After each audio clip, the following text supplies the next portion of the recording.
낭낭님들 안녕하세요. 예, 조금 옷이 가벼워졌죠? 예, 뭐 다른 거 하다 보니까 온도가 좀 올라갔습니다. 지난 시간에 사실 그 맹인이 눈을 뜨는 얘기가 사이에 들어있긴 하지만 쭉 그 예수님이 이제 저희가 마가복음을 통해서 보고 있는 예수님이 쭉 어떤 행보를 걸어가셨는지를 저희가 이렇게 따라오면서 보면은요, 오늘은 굉장히 아주 정말 대망의 혹은 극적인 바로 이 길을 향해서 오시는 그 여정이었구나를 확실하게 알 수 있는 즉 예루살렘 입성 부분이 나오는 부분입니다. 마가복음으로는 11장인데요. 예루살렘을 입성을 하신다는 건 제자들이 볼 때는 굉장히 계속 착각을 했던 거였고요. 우리가 그 야고보와 요한이 무엇을 구했는지 하는 거 기억나시죠? 그래서 예수님께서 영광의 자리에 오르실 때 좌편 우편 막 이랬던, 그리고 또 그 이야기를 듣고 또 다른 제자들이 어떻게 너희들이 이럴 수가 있냐 이러면서 막 서로가 누가 더 예수님 가까이에서 영광을 누릴 것인가, 이거가 온통 관심인. 그러니까 사실은 3년 공생애 동안에 정말 아주 가까이 두고 그 인도의 경전 중에 우파니샤드라는 게 있거든요. 이렇게 우파니샤드라는 뜻이 스승 가까이에 앉음 이런 뜻이에요. 그러니까 마리아도 예수님 발 아래 이렇게 앉아 있었잖아요. 그러니까 스승 가까이에 앉아 있는 사람은 뭐 1대1 직강 이런 거 비슷하게 스승님이 가지고 있는 어떤 깨달음을 가장 가까이에서 친밀하면서도 정확하게 알 수 있는 자리인 거잖아요. 그 관계적 자리가. 근데 3년을 내내 데리고 다니면서 심지어 사람들에게는 비유로 푼 얘기를 무슨 뜻입니까? 그럼 또 사실은 요건 요런 뜻이하고 1대1 강의까지 해주시고 이러면서 이끌고 왔던 그 제자들로부터도 온전하게 예수님의 사역이, 그리고 예수님이 예루살렘에 들어가서 어떤 방식의 어떤 하나님의 뜻을 이루실지에 대한 전혀 감이 없는 이런 상황에서 지금 예루살렘에 들어가고 계시는 거죠. 전 정말 예수님의 심정이 얼마나 답답하셨을까 이런 생각이 또 많이 드는데, 사람이 어려움 가운데 있더라도 온전히 이해하고 있고 나를 지지하고 있고 내 편이 되어주고 응원하고 또 박수 쳐주고, 근데 그런 사람들이 한둘이라도 있으면 좀 이렇게 견디기가 쉬운데, 그쵸? 근데 제자들도 그렇지 못한 이런 상황이잖아요. 그러니까 이 와중에도 이제 맹인 바디메오를 고치는 이야기가 이제 들어가 있는 거죠. 그러니까 사실은 이 맹인 바디메오 같은 경우에는 정말 극적으로 드라마틱하게 예수님이 예루살렘 하면 사실 다윗성이잖아요. 왜냐면 그 이전까지는 그 이스라엘의 수도가 예루살렘이 아니었으니까, 그러니까 이제 다윗이 예루살렘으로 천도, 그쵸? 수도를 옮기게 되는데, 이 바디메오가 다윗의 자손 예수여. 그러니까 사실 제가 이야기 세 종류 하면서도 계속 그 얘기를 하고, 또 아니면 구약에서 읽을 때는 살아낸 사람들과 이거를 쓴 사람들과 그다음에 우리 읽는 사람들의 이 세 층위를 항상 생각하면서 읽어야 해요 라는 말씀을 많이 드렸습니다만, 이 마가복음을 최종적으로 이제 이렇게 구성한 저자는 굉장히 치밀하게 배치한 거를 좀 저희가 구성만 이렇게 봐도 알 수가 있죠. 그렇죠? 제자들은 아직도 다 이해를 못하고 있어. 정말 아주 지금 극적인 상황인데, 예루살렘에 가야 되는 상황인데, 이거 참 예수님 입장에서 난감하실 것 같은 이런 상황이야. 근데 예루살렘 들어가신 게 바로 직전에 나오는 에피소드로 맹인 바디메오가 고침을 받는 내용이 나오는 거죠. 근데 이 맹인 바디메오는 역설적으로 예수님을 따라다니지도 않았고요. 길거리에 앉아서 예수님에 대한 그 모든 풍문을 들었음에도 자신이 신앙 안에서 갈구했고 열망했고 원했던 그런 하나님의 통치 질서가 저 예수님의 언행을 통해서 시작되었구나라는 걸 깨달았기 때문에 저는 그렇게 외칠 수 있었다고 생각하거든요. 그래서 이 다윗의, 하필 그 모든 문구들 중에서 다윗의 자손 예수여, 지난 시간에도 좀 풀었습니다만, 그렇게 얘기하는 이 맹인 바디메오는 정말 즉각적으로 눈을 뜨고 예수님을 따르죠. 그러니까 정말 참 예루살렘에 들어가기 직전에 예수님을 따르는 그 바디메오를 보면서도, 그러니까 저는 사실 요즘에 이제 제가 스스로 미드라시적 성경 읽기를 여러분을 위해서 장을 펼쳐주는 거죠. 제가 하고 있진 않잖아요. 그래서 원래 처음 욕심은 이제 요거 한 편 하고 그 다음 주에는 이거에 대한 미드라시, 저만이 아니라 막 낭낭님들이 보내주시는 미드라시 읽어가면서 얼마나 풍부하게 이야기의 주름들이 펼쳐지는지 이런 것들을 좀 같이 함께하고 이러고 싶었는데, 초반에 하다가 이제 아시다시피 조금 이제 이게 잘 안 되고 어쩌다 보니까 강의처럼 되어졌잖아요. 근데 요즘에 코로나가 좀 풀린 뒤에, 그러니까 풀리자마자 막 그런 요청이 있었던 건 아닌 것 같아요. 왜냐하면 이제 서로 3년이라는 게 무섭죠? 그러니까 그 3년의 익숙함 때문에 오프라인 강의 요청 이런 게 좀 주저주저 되다 요즘은 되게 다시 활발해진 것 같은데, 그 중에 한 부분이 우리 생각보다 전국에 저희가 이렇게 구독자 수가 많은 건 아닌데 낭낭이들이 꽤 되시는 것 같아요. 가을 때마다 저도 낭낭이에요 이렇게 얘기해 주시는 분들이 계시더라고요. 근데 이제 그분들 요청 중에 하나가 이제 소그룹 모임 할 때 제가 함께해서 미드라시적인 읽기를 좀 해달라라는 얘기를 많이 하시는데, 그러니까 저도 되게 설레고 하고 싶어요. 왜냐하면 어디든 가게 되면 너무 상상하기 어려울 만큼 나 그 생각은 미처 못했어 했을 만한 상상력들이 막 펼쳐지거든요. 그래서 그걸 저도 배우고 이야기가 더 풍성해지고 다 듣고 난 다음에 다시 본문을 읽으면 본문이 진짜 그 미드라시 원칙, 오늘날 그쵸, 이 토라가 우리에게로 걸어 들어오게 하라 이 원칙이 있었잖아요. 토라가 창세기, 출애굽기, 레위기, 민수기, 신명기 이 5개만 유대인들에게는 그렇지만 우리는 이 토라를 좀 확장해서 성경 전체로 이해하자고 말씀을 드렸었는데, 이 성경 전체의 내용들이, 핵심 내용이 우리에게 오늘날 걸어 들어오게 되는 그런 체험들을 하게 되거든요. 그래서 너무 귀중한 체험인데, 그렇다고 제가 몸이 10개도 아니고 막 방방곡곡 매번 다닐 수 없기 때문에 저는 이제 자꾸 이제 벌써 봄이라고 해도 될까요? 이제 봄이 오고 있죠. 2월 4일이 입춘인가요? 입춘? 예, 그 봄으로 들어가는 이제 그런 절기인데, 여러분들의 어떤 성서 묵상이, 우리 낭낭님들 성서 묵상이 자꾸 이렇게 막 새봄에 이렇게 막 땅을 뚫고 막 새싹들이 나오듯이 그런 좀 상상력들이 막 나왔으면 좋겠어요. 바라기는 늘 얘기하지만 저에게도 전해주시면 좋고요. 또 다시 한번 말씀드리고, 영상으로 편집 없이 영상으로만 찍어서, 요즘에 휴대폰으로도 얼마든지 잘 찍잖아요. 영상으로도 찍어서 저한테 보내주시면 이게 윈윈이에요. 이렇게 말씀을 드려야 될까요? 풍부하게 찍어주시면 감사하고, 그걸 가져와서 저는 이제 편집할 때 지금 이걸 메인 그 영상을 편집하는 학생도 있지만, 저 막 욕심이 나는 게, 저 요즘에 열심히 특강 다니면서 기도하는 게, 특강 다니면서 제가 이제 소위 말해서 벌게 되는 엑스트라 비용으로는 우리 학생들 장학금을 이제 주려고 지금 열심히 차곡차곡 이제 모으고 쓰고 또 주고 이러고 있거든요. 근데 그 과정 중에서 만약에 여러분들께서 영상으로 이제 미드라시, 예를 들어서 이것도 그래요. 이 맹인 바디메오가 길가에 앉아서 평소에 어떤 생각을 하고 있었는지 이런 거에 대한 묵상도 할 수 있고요. 그러니까 맹인 바디메오 입장에서 지난 시간에 살펴봤던 그 내용을 다시 쓰는 거죠. 제술하는 거. 이런 것도 만약에 상상을 해서 보내주시거나, 심지어 연극하셔도 상관없고요. 여러 방식으로 해서 보내주시면, 그냥 편집까지 해서 보내주시면 물론 좋긴 하지만, 왜냐면 그대로 올리면 되니까요. 그렇지만 그냥 영상만 찍어서 보내주시더라도 우리 친구들이 요즘에는 영상 편집에 관심 있는 친구들이 많은 것 같아요. 그래서 그냥 장학금을 지급하는 것보다는 이렇게 함께 이제 힘을 합치면서 지급해도 괜찮은 것 같아서, 그래서 다시 한번 또 말씀을 드려요. 나 이거 한번 해보고 싶다. 아니면 가족끼리도 재밌지 않나요? 이렇게 연기 한번 해보자. 우리 맹인 바디메어가 고침받는 장면을 우리 가족끼리 어설프지만 한번 찍어볼까? 이것도 되게 추억이 될 것 같고요.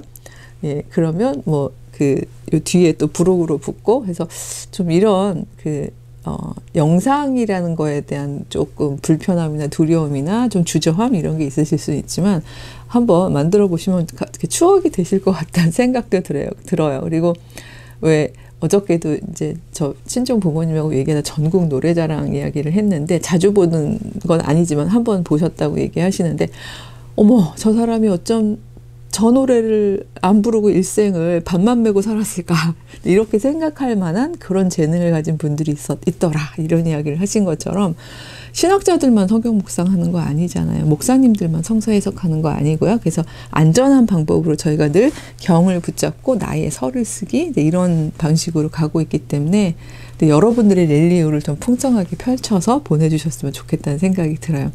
이런 자락을 까는 이유가 이제 오늘 예루살렘에 들어가실 건데 이 앞에 오프닝만 하려고 조금 시간 여유가 있어서 말씀을 드렸습니다. 오늘은 예루살렘에 들어가시는 부분 중에서 11장 1절부터 6절까지만 좀 보려고 해요. 그래서 이 부분은 막 신학적으로나 어떤 학문적으로 저희가 묵상할 내용보다는 좀 이렇게 상상력을 펼칠 수 있는 부분이 있어서 그럽니다. 먼저 읽어보겠습니다.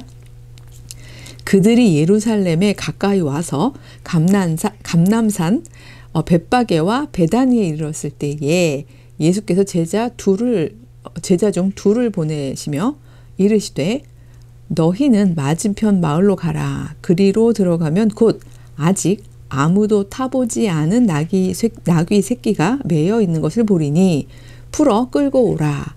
자, 제가 뭐 다 읽으면 집중이 안 되실 수도 있으니까 잠깐 끊자면요. 막 이런 거죠. 상상력을 여기서부터 제자 둘을 보내셨다. 근데 누굴 보내셨을까? 여기서부터도 상상은 충분히 펼쳐질 수 있는 거죠. 왜냐면 본문은 둘이라고만 했지 누구라고 얘기 안 하고 있는 이런 상황들이요. 이건 또 마태랑 누가는 어떻게 이 장면에서 얘기했을까? 그럼 거기에는 제자의 이름이 있을까? 자, 이런 그러니까 질문을 허하라 있잖아요. 그러면서 읽어가시면서 이제 하나씩 차곡차곡 이야기 이렇게 풍성하게 펼쳐가시는 거 재밌을 것 같고요. 그 다음에 많은 경우 여기 아무도 타보지 않은 나귀 새끼, 그래서 다들 대부분의 경우에 이 나귀 새끼에 주목을 하고 저도 또 언젠가 한번 여기에 주목해가지고 설교를 한 적도 있고 그랬는데요. 근데 오늘 저에게 확 들어온 거는 이 아무도 타보지 않은 나귀 새끼가 아니라 여기도 한번 들어온 적 있었어요. 근데 그 뒤가 사실 저는 들어왔습니다. 왜냐하면 맞은편 마을로 가고 아무도 타보지 않은 나귀 새끼가 매여 있는 것을 보겠는데 풀어서 끌고 오라고 되어 있죠. 돈을 지불하고 가져오는 것도 아니고요. 남의 집 나귀 새끼잖아요. 그렇죠? 풀어서 끌고 오라는 거예요. 그 다음 3절 읽어보겠습니다. 만일 누가 너희에게 왜 이렇게 하느냐고 묻거든 주님께서 쓰시겠다. 주가 쓰시겠다 하라. 그리하면 즉시 이리로 보내리라 하시니 지금 이렇게 되어 있죠. 이 장면을 한번 상상해 보세요. 그냥 뭐 옷도 막 니트하지 않을 거고요. 뭐 사러 온 사람들도 아니고요. 왠지 그냥 이렇게 되게 오랫동안 이렇게 길거리에서 왔다 갔다 했던 두 남자가 와가지고는 정말 아무도 타보지 않은 나귀 새끼면 아직 어린 나귀고요. 그쵸? 나귀 새끼라고 해서 어린 나귀고 앞으로 정말 그쵸? 열심히 키워서 얘한테서 수많은 노동력을 가져올 수도 있는 그런 이 집안의 뭐 보물까지는 아니어도 재산 목록일 텐데 그냥 얘기도 안 하고 풀어서 가져오라는 거죠. 이거 요즘 우리 범주로 치면 이거 도둑질 아닌가요? 그쵸? 도둑질일 수 있죠. 그리고 십계명 생각하면 예수님 되게 율법주의자처럼 지키신 건 아니지만은 굉장히 잘 그걸 지켜내려고 하셨던 분인데 도둑질을 지키시나요? 이렇게 질문을 할 수가 있는데 다만 예수님이 상황을 예측하고 계시죠. 누가 너 왜 이래? 왜냐면 이건 너무 예측 가능하니까 왜 우리 나귀를 왜 가져가는 거야? 내 나귀를 왜 니네들이 아무 말도 없이 푸는 거야? 분명히 이렇게 얘기할 건 뻔하니까 그렇게 묻거든 하고 얘기하시는 거죠. 주님이 쓰시겠다고 해라. 그리하면 즉시 이리로 보내리라. 지금 이렇게 되어 있죠. 이거를 우리가 합리적으로 이제 상상한다면 합리적으로요. 예수님이 미리 그 얘기해서 이런 해프닝을 만드셨나? 뭐 이렇게 상상할 수도 있겠죠. 근데 저는 그러니까 저만이 아니라 아마 낭나님들도 마찬가지시겠지만 우리는 그러니까 즉 하나님의 역사를 믿고 있는 우리는 그렇게 생각하지 않죠. 마치 바디메오가 길가에 정말 예수님을 추종하면서 따라다닌 것도 아니고 그냥 길가에 앉아서도 그 들리는 말로도 예수님의 그 메시지를 계속 들어가면서 이분이 메시아구나, 다윗의 후손이구나, 우리를 구원하실 자구나 하는 거를 본인이 깨달아 알았듯이 저는 하나님의 영은 얼마든지 우리가 꼭 면대면으로 만나지 않아도 역사하신다는 것을 마음으로 믿기도 하지만 살면서도 많이 경험을 해요. 특히 이제 아주 각박하고 긴급한 선교 현장이나 이런 데 있는 분들은 그런 얘기 많이 이제 에피소드로 간증으로 얘기들 하시거든요. 예, 말하자면 지금 당장 그것도 딱 그만큼의 돈이 막 너무 긴급하게 필요한데 그게 뭐 나의 쓰임을 위해서가 아니라 여기서 진짜 뭐 정말 생명을 살리든 어떤 뭐 정말 그 어떤 공동체를 살리든 여러 가지 면에서 딱 요만큼이 필요한데 마치 줄로 이렇게 재듯이 딱 그만큼이 갑자기 현금으로 들어온다든지 뭐 이런 얘기 하시는 분들도 있잖아요. 이게 사실 한 끗 차이예요. 이 얘기를 간증을 막 하다 보면 잘못하면 번영신학으로까지도 막 빠지고 막 이렇게도 되는데 근데 그러나 이 성서 안에서 근거는 저는 있다고 생각해요. 왜냐하면 기도하고 있는 사람들은 전 하나님의 영 안에서 모두가 하나이기 때문에 이런 마음가짐을 가질 수 있다고 생각하거든요. 그래서 마치 정말 그 엘리야가 기근 때에 정말 그 첩첩산 중에서 혼자 있었었는데 그쵸. 그때 한 이방인의 과부에게로 가는데 그 과부가 그때도 예비되어 있다라는 이제 말씀을 이제 하나님께서 해주시잖아요. 근데 그 과부가 미리 어떤 전달을 받은 게 아님에도 불구하고 경건하게 하나님께 기도하는 가운데에 이 만남들이 이루어지는 이런 것들은 사실 성서 안에 굉장히 자주 보이잖아요. 근데 저는 여기에 이 나귀 새끼를 풀어주는 주님께서 쓰시겠다고 한다고 그럴 때 그래요? 그럼 가져가세요라고 얘기할 그 사람이요. 여기 이름도 안 나오거든요. 그 사람 역시 저는 어떤 방식으로든지 이 부분에 대해서 신앙 안에서 묵상하면서 자기가 가진 어떤 일종의 뭐 그게 계시든 깨달음이든 그게 준비되어 있었던 사람일 거란 생각이 들어요. 마저 읽고 묵상을 해보겠습니다. 4절, 5절, 6절까지 그냥 쭉 읽을게요. 제자들이 가서 본즉 나귀 새끼가 문 앞 거리에 매여 있는지라 그것을 푸니 거기 서 있는 사람 중 어떤 이들이 이르되 나귀 새끼를 풀어 무엇하려느냐 하매 제자들이 예수께서 이르신 대로 말한데 이를 허락하는지라 이렇게 되어 있죠. 지금 이게 그래 가져가요 라고 얘기를 한 거죠. 말씀대로 된 거예요. 자, 이 부분은 저는 이야기를 풀어줄 수 있는 여지가 너무 많이 있는 것 같아요. 물론 예수님께서는 나를 따르고 하나님 나라에 참여하고자 한다면 나의 제자가 되고자 한다면 한 부자 청년에게 그런 얘기까지 하셨죠. 네가 가진 거 다 버리고 심지어 뭐 진짜 뭐 그쵸? 뭐 부모, 뭐 자식, 뭐 형제자매, 뭐 재산 뭐 다 버리고 그러니까 너의 오이코스, 너만의 집안, 너만의 사적 집안을 다 버리고 나를 따라라. 극적으로까지 이렇게 얘기하셔서 그가 막 근심하여 돌아가는 것까지 저희가 묵상을 했습니다만 저희가 이제 아주 헌신하려는 어떤 예수님의 사역에 예수님의 하나님 나라의 통치 질서가 확장되는데 우리가 헌신해야 한다는 어떤 일종의 그걸 채무감이라고 표현해야 될지 콜링 좋게 말하면요. 이 소명을 갖고 있을 때에 저희가 항상 뭐 아니면 도처럼요. 정말 다 해야 된다는 어떤 강박, 압박 이런 것들을 갖는 분들이 제가 살면서 보면 꽤 많이 만나게 돼요. 정말 막 모든 걸 다 버려야 된다고 생각하시고 막 이런 분들을 보게 되는데 저는 이 나귀 새끼를 풀어서 가고 있는 제자들 내 나귀 새끼인데 주님께서 쓰시겠다? 그래 가져가 라고 얘기한 바로 이 사람에 대해서 저는 좀 상상하고 오늘 묵상을 해본 거거든요. 어쩌면 이 사람은 그쵸? 이름도 안 나와 있는 이 사람은 왜 안 들었겠어요? 여기 막 사람들이 막 그 병자들이 여기저기서 막 다 뛰어나오는 거 보면요. 이 작은 이 공동체, 이 마을 안에서, 그러니까 이 공간 안에서 예수라는 사람에 대한 풍문, 그 다음에 이야기는 굉장히 많이 들려졌을 거예요. 그리고 여기에는요, 지금 보면 아직 예루살렘 안에 들어간 게 아니라요. 예루살렘 그 주변에 있는 여기 뭐 벳바게와 베단이 이르렀을 때 이렇게 되어 있잖아요. 그러니까 베단이라는 이름은요, 그 이름 자체의 어원을 따져가 보면 가난한 사람들이라는 의미도 있고 그래서 그러니까 뭐 의미가 있어서의 문제가 아니라 우리도 보면 슬럼 경우에는요, 지금 현대 도시도 도시 중심부 바로 옆은 굉장히 이렇게 낙후되어 있거나 좀 가난한 사람들이 많이 살아요. 왜냐하면 이 사람들이 이 도시에 필요한 인력 뭐 이런 것들을 그러니까 만약에 필요하면 얼른 가서 일을 하고 여기서 거주할 수 있는 재산은 없으니까 이제 그 가까운 데로 빠지고 이런 걸 하다 보면 그런 경우들이 이제 되게 많이 있는데 이때도 그래서 예루살렘 쪽에 인력이 필요하고 노동력이 필요하면 가지만 거기에 거주할 수는 없는 사람들이 많이 살던 곳이거든요. 예루살렘 주변인 거죠. 근데 그곳에 있는 사람들의 삶이란 건 너무 뻔하고 또 이렇게 유추 가능하고 1세기 팔레스타인 상황에서요.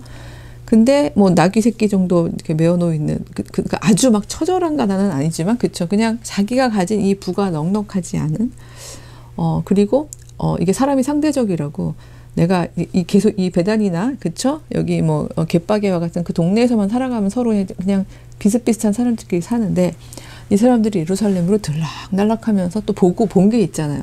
그럼 얼마나 찬물 하면서 그러니까 우리나라로 치면 막 그렇게 생각하시면 될 것 같아요. 막 지하철 4호선 타고 한참 멀리 나가서 뭐 이렇게 안산 이런 데 거주하는데 제가 지금 낭낭이들 중에서 안산 사시는 분들한테 뭐라 그러는 거 아닌 거 이해해 주시죠? 예. 실제로 이제 많이 봐서 그래요. 4호선을 타게 되면. 근데 이제 일거리는 주로 서울 쪽에, 그것도 이제 안산에서 오서 강남 쪽에 일거리가 많으신 분들 같은 경우에는, 그쵸. 막 새벽에 오셔가지고 일하시고 다시 또 저녁에 막 안산으로 가시죠. 이런 라인. 그 다음에 저쪽 막 북한산 쪽에서도 막 또 열심히 그 버스 타고 오셔서 강남의 빌딩 같은 거 이렇게 청소하시고 또 다 가시기도 하시고. 그러니까 제가 볼 때 약간 이 사람들의 삶이 그런 삶이었을 수 있는 배치라는 거죠. 근데 이 배치에서 그래도 애쓰고 아끼고 막 알뜰살뜰 해가지고 이제 나귀 새끼도 있고 재산이란 말이에요, 이거. 근데 선뜻 주님께서 쓰실 거야라는 말을 들으면서 그럼 가져가세요라고 한다는 건 이거 보통 일이 아니거든요. 근데 이 사람은 어떻게 이럴 수 있었을까? 뭐 간밤에 꿈에 계시가 있었을까? 마치 요셉에게 그 예수님이 태어나실 때 수태고지 마리아가 받을 때 뭐 요셉이 뭐 꿨다는 꿈처럼 내일 요맘때에 어수룩한 남자 둘이 와가지고 그 나귀 새끼를 막 풀어가려고 할 것이다. 근데 물어봤을 때 주님께서 쓰시려고 하십니다 하신다면 뭐 드려라 메시아가 쓰실 거다. 뭐 이런 아주 정말 완벽한 계시를 받았을 수도 있고요. 아니면 평소에 이 사람의 열망이 하나님 지금 들리는 이야기를 들으면 예수님은 메시아인 것 같아요. 우리들에게 정말 이런 삶이 정말 정말 하나님이 살아계시다면 있을 수가 없는 이런 삶들을 끝내주는, 그러니까 끝을 내주는 그런 분일 것 같아요. 여러 가지 면에서의 어떤 자기의 묵상과 열망과 마치 바디메오가 들어서 알고 있는 것처럼 이 사람도 그런 깨달음이 있던 사람이었다면, 그래서 어떤 방식으로든지 나도 참여하고 싶어요. 나도 기여하고 싶어요. 내가 막 재산을 다 버리고 그를 쫓아갈 수 있을 정도의 지금 상황은 아니지만 나도 뭔가 하고 싶어요. 뭘 할 수 있죠? 할 수 있는 게 뭐가 있을까요? 이렇게 고민하고 있을 때에, 막연하게 기도하고 고민하고 있을 때에 만약에 그 둘이 오고 주님께서 쓰실 것이라고 얘기한다면 저는 이거를 아멘으로 받을 수 있었을 거라고 생각해요. 주님께서 이렇게 나에게도 기회를 허락하시는구나. 물론 가면서 보겠지만 순간순간 예수님의 어떤 여정 속에 그 힘을 보태고 동참했던 사람들이 나오거든요. 그러니까 저는 일이라는 게 뭐 결사대를 결성해서 이 사람들이 완전히 마지막까지 그냥 쫙 같이 가야지만 일이 이루어지는 거라면 하나님 나라는 되게 빨리 아주 효과적으로 도래했을 거라고 생각해요. 근데 그것이 아니라 이렇게 간구하고 기도하고 자발적으로 이렇게 뭔가를 막 준비하기도 하고 했던 사람들의 힘들이 자꾸 보태지는, 그래서 저는 바로 이것이 예수께서 정말 꿈꾸셨고 이미 시작하셨던 하나님 나라의 질서가 아닌가, 이런 생각을 해보게 됩니다. 군데군데에서 막 이런 일들이 저는 일어났으면 좋겠어요. 어느 한 공동체에 혹은 뭐 한 교회에 하나님 나라가 집중되어 있는 것도 아니고요. 하나님 나라는 그 교회나 그 공동체를 통해서만 이루어지는 것도 아니고요. 그러나 이런 신앙 고백적으로 이곳에서 이런 일들이 일어나고 있어요 라고 생각될 수 있는, 이렇게 기도하고 준비되고 참여하는, 저는 이런 분들이 참 많았으면 좋겠다는 생각이 듭니다. 사실 오늘은 조금 길어졌는데 그래도 이 내용하고 이렇게 맥락이 있어서 제가 하나만 짧게 나누고 끝난다면요.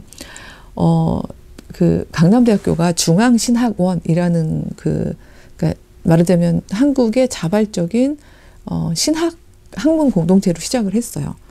예. 근데 1946년에 근데 그렇게 시작해서 쭉 오는 동안에 저는 외부자죠. 왜냐면 지금은 물론 내부자지만 저는 같이 쭉 했던 사람도 아니고 모교 출신도 아니고 여기가 모교도 아니고 비교적 늦게 들어온 이제 어떻게 보면 뭐 아직까지는 우리 공동체라는 느낌을 확 갖지 못하는 이제 그런 이제 신입 회원, 뭐 신입 구성원인 셈인 거죠. 근데 제가 안타까운 것 중에 하나는, 근데 신학이 생각보다 이렇게 탄탄하게 지금 되어 있지 않아요. 제가 보기에는. 네, 그리고 정말 이것도 길게 얘기하기가 어려워서 짧게 좀 말씀을 드린다면, 그 대학원 같은 경우에 지금 이렇게 간당간당 해가지고 신입생이 못 들어오고 있고, 뭐 교원들도 충분하지 못하고 뭐 이런 상태에서 제가 이제 주임 교수, 전공 주임 교수가 되자마자, 그러니까 거의 그러니까 학과 폐과에 대한 그 행정명령이 떨어지면서 그 다음에 제가 이제 전임이 그러니까 말하자면 심폐소생술을 하라고 이제 그러니까 전임이 아니라 전공 주임이 된 거죠. 그러면서 제가 가졌던 기도와 이제 마음 중에서 여성 뭐 평신도 혹은 뭐 목회자 신학생들을 위해서 내가 좀 뭔가를 할 수 있지 않을까라고 생각해서 그쪽 커리큘럼을 만들고 초청을 하는 가운데 정말 기적적으로 이렇게 살아났거든요. 그래서 언젠가 저희 소용튜브 보면 거기 나오죠. 제가 소용의 게스트에서 이제 뭐 1기 학생들하고 2기 학생이 있어요 하고 나오는 부분이 있는데, 그러니까 그 친구들한테도 제가 이제 말하자면 격려금 같은 거죠. 그러니까 장학금이라기보다는 이제 학업을 장려하고 격려하기 위해서 여러 가지 이벤트로 제가 이제 그냥 열심히 이제 막 벌고 준비하고 그러면서 격려금도 주고 장학금도 주고 막 이러면서 이제 조금씩 버텨오고 있었는데, 지난 학기에요. 정말 생판 모르는 어떤 분이, 뭐 우리 유튜브를 보신 것도 아니고요. 기도 중에 그런 마음을 주셨대요. 하나님께서. 이것이 저희 학교 대학원에 소망이 있어 이런 뜻이 절대 아니라요. 그냥 그분이 기도 중에, 하나님, 제가 요만큼이 생겼는데요. 요만큼을 어디다가 쓰는 게 가장 하나님이 기쁘시겠습니까? 라고 기도를 하고 있는데, 강남대학교에서 신학 공부하는 여학생들한테 쓰라고 하셨대요. 그러니까 뭐 이거야 뭐 어떤 방식으로 얘기하시는지 전 모르지만, 그래서 기도 끝나고 그러셨대요. 강남대학교에 신학교가 있나? 전혀 그분 아예 정보도 없던 분이라는 거예요.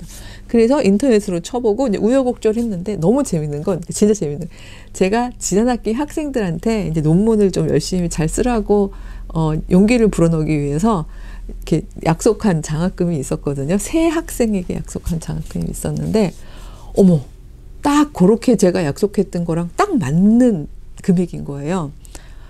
이거는 이런 게 되게 신기하더라고요. 그러니까 저는 그런 역사를 사실 믿어요. 그래서 그 장학금 기탁자에게 저도 그렇게 해서 준비하려고, 그 친구들한테 줘도 되겠습니까? 했더니 그러시라고. 제가 이렇게 부자는 아니지만 또 생기면 저는 또 이제 기탁 장학금으로 하겠다고 이렇게 얘기를 하시면서 정말 아름답게 끊었는데, 저는 그거를 최근에 행정 처리를 해서 그런지 허락한 이 사람은 어쩌면 평소에 그런 마음을 품고 있던 사람이 아니었을까? 그리고 요만큼은 제가 준비할 수 있어요 라고 이야기한 그런 기쁨에서 어쩌면 이 사람은 내 나귀 새끼 한 마리를 잃었지만, 그쵸? 이건 잃은 게 아니라 내가 보탠, 하나님 나라의 사역에 보탠 그런 기쁨으로 가득 차지 않았을까, 이런 생각이 듭니다. 우리 낭나님들은 이해 잘 하시니까 절대 아시죠? 예, 뭐 제가 설마 우리 대학원 학생들을 위해서 장학금을 많이 주세요, 뭐 이런 얘기인 거 아닌 거는 아실 거라고 저는 충분히 믿습니다. 그래서 조심스럽게 얘기를 한 거고요. 그러니까 이런 일들이, 저의 제가 가진 어떤 것도 누군가에게는 이런 허락하는 바로 이런 것들이 될 수 있을 것. 그러니까 나의 나귀 새끼. 그러니까 오늘의 묵상. 내가 기꺼이 주님께 드릴 수 있는 어린 나귀 새끼는 무엇인가? 뭐 이런 묵상일까요? 그러니까 이런 것들을 저희가 평소에 생각하고 있던 사람은 이렇게 즉각적으로 이렇게 맞닥뜨렸을 때 기꺼이 허락할 수 있지만, 평소에 생각 안 한 사람들은 막 아까워하고 따져보고 계산하고 이러다가 놓칠 수 있죠. 그 기회를. 오늘 좀 길어졌네요. 길었더니 막 목이 메이네요. 낭낭님도 일주일도 건강하게 잘 지내시고요. 다음 주에 뵐게요. 안녕.